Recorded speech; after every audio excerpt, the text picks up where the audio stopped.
Welcome to Action 242. You know, I am guilty of looking at Facebook often, perhaps more often than I should. And one of the kinds of posts I see regularly is, a beautiful picture with some script on it, which says something along the lines of, life's too short to spend time with people who don't appreciate you.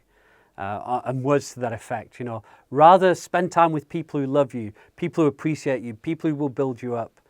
And that makes so much sense, except it's not the heart of Jesus. You see, the values of Jesus are upside down compared to the values of the world. They're the opposite of the values of this world. You see, Jesus modeled for us and then taught us that we need to be those who love the unlovable. We need to be those who reach out to the ones that no one wants to love. And we need to actually realize that when he reached out to us, we were unlovable. Some of us actually still are. But we like to think that I'm quite okay, actually. But we need to understand that from God's perspective, we were his enemies, we were objects of wrath, we were absolutely undeserving of love. And yet he gave himself and died for those who didn't appreciate him. He died for the very people who'd been shouting out, crucify him, crucify him. And then he turns to us and he says, love those who hate you. That isn't just a platitude. That is a command. Love those who hate you. Even in his parable, who is my neighbor? And he tells the story of a Samaritan man. The impact of that story is a little lost on us because a Samaritan was despised by a Jew. And God said, that's your neighbor. Love him as you love yourself. Love him as you love God. And we need to be a people who love the unlovable and love even those who hate us. He talked about how to deal with the Roman soldiers who would come and demand that you carry their pack or walk with them and serve them. An oppressive dictatorship, a foreign occupying army. And the heart of Jesus to his disciples was, love these men. We should be no different. It's easy to love those who love us.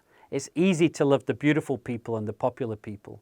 But Jesus is calling us to love the unlovable, love the outcast, and love our enemies.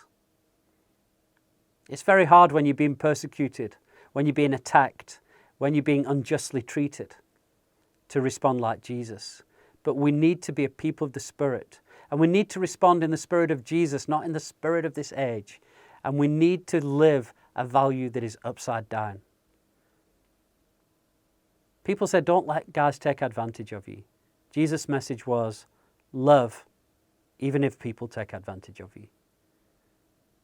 Acts 2:42-47 shows a community that loved one another and loved the world around them. And even when they were being persecuted and beaten for spreading the gospel, still they continued to love. And in that church you would have slave owners and slaves. You would have Jews and Samaritans. You'd have people who traditionally were at war with each other, but in Jesus had learned to love and be family.